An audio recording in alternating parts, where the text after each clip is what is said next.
Welcome everybody. Today we're talking with two of the stars from the online series Fast Forward Garage. So why don't you go ahead and introduce yourselves? My name's Chris. My name's Noël. We are the owner-operators of Ludlow Automotive and Speed Shop.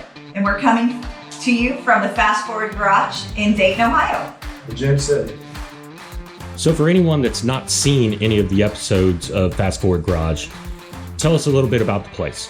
Ludlow Automotive is an automotive repair shop that does repairs on all makes and models. I do everything but wheels and tires. But you know, if I was going to put myself in a specialty category, it'd be heating and cooling, electrical work, classic cars. I get a lot of those three for sure. It's been a while since we've set foot in the shop. So what do you have going on? Anything new happening at Ludlow? We have recently hired our son, Evan, to help run the service desk. We're recording. We're live. Live. Hi, Evan. Yeah, I don't want to do it. I want to see it. Live in the flesh. I'll be taking this time off your paycheck because you're Yep. being non-productive on Yep. company time. We're just bowling in here. Evan always had a dream of working for his old man. Of course, who wouldn't, right? Since the coronavirus has started, we have actually become extremely busy at this location and had to try to decide if we wanted to hire a technician or someone else, and his job changed, so it's worked out that he's been here about a month. Yeah, about a month. This is marking week 4. He's done good on the phone, which is the main concern. I don't like talking on the phone. I'd rather talk in person.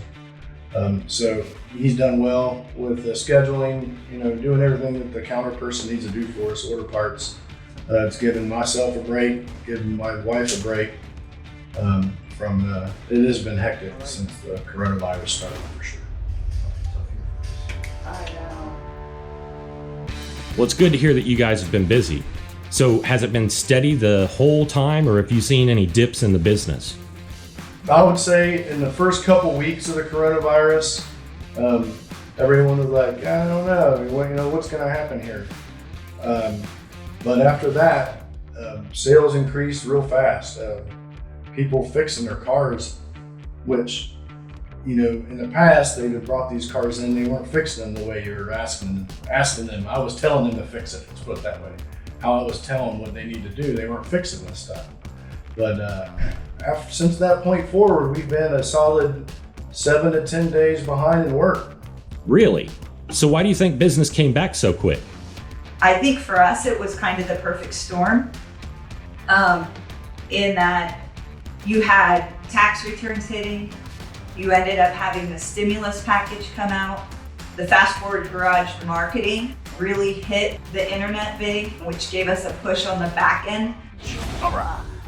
I feel like too, there's a lot of people that maybe didn't have time to get their car fixed, and with the corona, they were given extra time off. So now they had some time where they could be without their car for a couple days if they needed work done. Or if they weren't working with the extra unemployment, they were getting that little bit of extra money that allowed them to fix what they needed to fix, like Chris said, and not necessarily put a Band-Aid on it. So do you expect business to keep going the way that it is right now? Going into the winter, we have a waiting list of probably 5 to 6 people with old cars that have some major work that they want to do to them. Which, as long as the part situation is cleared up, that'll keep us busy, I think, through the end of the year. Yeah, I don't see why it wouldn't. The old cars, it's a problem. They sit in here waiting for parts. Compressor, insurance, this one's done. You know, different if it's a Chevelle. They make every Chevelle part, but when you get a Cordova in here or something, you know, you're not gonna. There's no Cordova distributor in the world, so. It just, yeah, I think we'll keep the pace up, and then if the winter is cold, it'll just keep on going. If it's a mild winter, the pace won't keep up. But if it's a cold winter, yes, there ain't no doubt in my mind that it'll just keep on going. So with this whole pandemic thing going on, have you guys been doing anything differently around the shop? We've got a sign posted that on the very front door If you don't feel comfortable coming in, please call us. You can leave your keys in the drop box. You can leave your keys out there. But I'll be honest with you, in our area, I feel like we've had more customers come in than we normally do, just to talk and what's going on. They don't have, maybe they're not working or they're not working as much, so they just want to hang out and talk to Chris. And I'm going to be honest, there's some days I've had to hide him in the back because he could sit out front and talk to customers all day and not work on a whole car.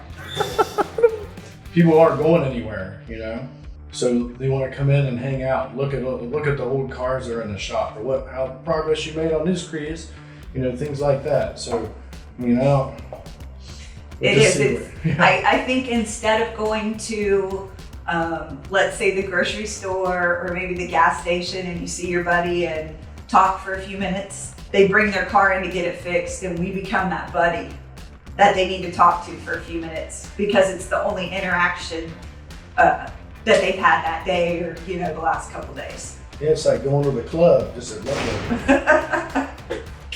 So other than Club Ludlow, have you all had any other problems? I think from a problem aspect, the biggest thing that we've run into, which attributes to us being behind, is there was a month there where your parts were delayed. So if you brought a car in, it was supposed to be a 2-hour job. Once you figured out what was wrong with it, it may take you a day or two to get the parts that you needed to complete the job. You've already got the car torn apart. It's taking up a bay. It doesn't make sense to put the car back together, wait your 2 days, take it apart again. Yeah, parts are ridiculous there. Like she said, for a month, there was, even stupid stuff like spark plugs for a Chevy pickup. You couldn't get them. Like, you're kidding me. But it's much better now. Yeah. It's like the flow of parts have come back in. Plus, we had one of our major warehouses take all that tornado damage, and the city came in and shut down the warehouse and made them move everything. And that's been a nightmare too. But they got that end of that straightened out now finally too.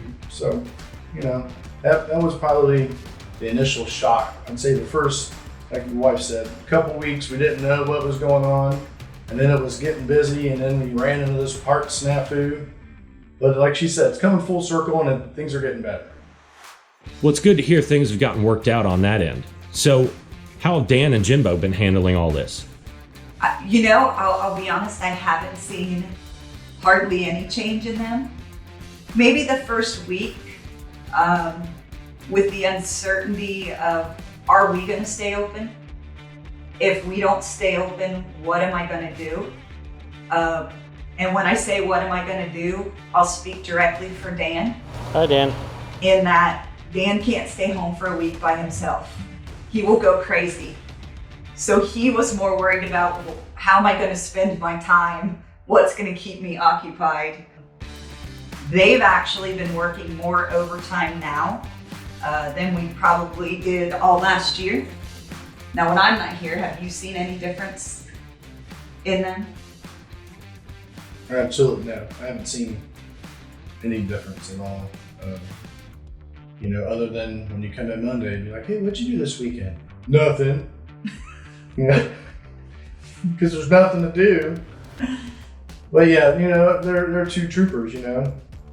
Dan the man and Jimbo, they get the job done Monday through Friday, and then we do nothing on the weekends. Yeah, we did have a couple days where Dan was a little edgy because his big fan didn't work. Yeah. We had to beat on it with the hammer and the screwdriver, but If the fan don't work, Dan don't work. So it's been a little over a year since you guys added those new forward lifts.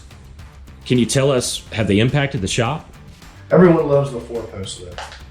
The 2-posts are versatile for sure, but the 4-post is an advantage that we were missing. This is really cool. And we're the whole spectrum of the 4-post. I can't say enough about it because you can, again, pick up a big car, you can knock oil changes in and out. You have the ability to do suspension and you know, brake work on that lift. I would say that has been our go-to lift here since it's been installed for sure. And I think from what I see from a time management aspect, it's much quicker to be able to drive the car on that 4-post lift it up, and you go. So it's a time saver as well. And going forward, when we look at what is our expansion going to look like, those are conversations we'll have to have and see what room do we have? Can we put another one in? What makes the most sense? Now, you just mentioned expansion. So are there any new plans for the shop? Well, as far as expanding, we had about a month ago, we had a water leak in the building, and they finally determined that the roof needs replaced. So long story short, on the south end of this building, there's a wall that faces the south. Imagine that. And when that tornado came through, it literally sucked the masonry wall out. So they're repairing that, and my idea over there is to, years ago, this used to be a drive-through car wash. So there was garage doors up the north and the south end. When Frank, the guy I rent from, purchased the building, he did away with those doors and made half of it office, and then the other half is automotive. So all this office space, which I'm going to guess is a couple thousand square feet, I don't use. Well, when they repair that wall, we're going to put 2 overhead doors over on that side and create, should be 4 more bays over there. So at that point, once I get those doors and everything finalized over there, I think I'm going to be ready to add another mechanic for sure. We have some challenges with that because not only does it affect the storage of probably all of our junk we really don't need, and it's a good time to clear it out, but it also affects our waiting room for our customers. So while we're under construction, we have to figure out what to do with them because we can't just make them stand in the parking lot if they're waiting on their cars. And these are the things that I think about. Chris just thinks about how many cars can I stick in this space and work on them efficiently. Stack them in there. Yeah. That's great. It sounds like you guys are going to have your hands full. Amen. But thanks for your time today, and hopefully we'll see you real soon.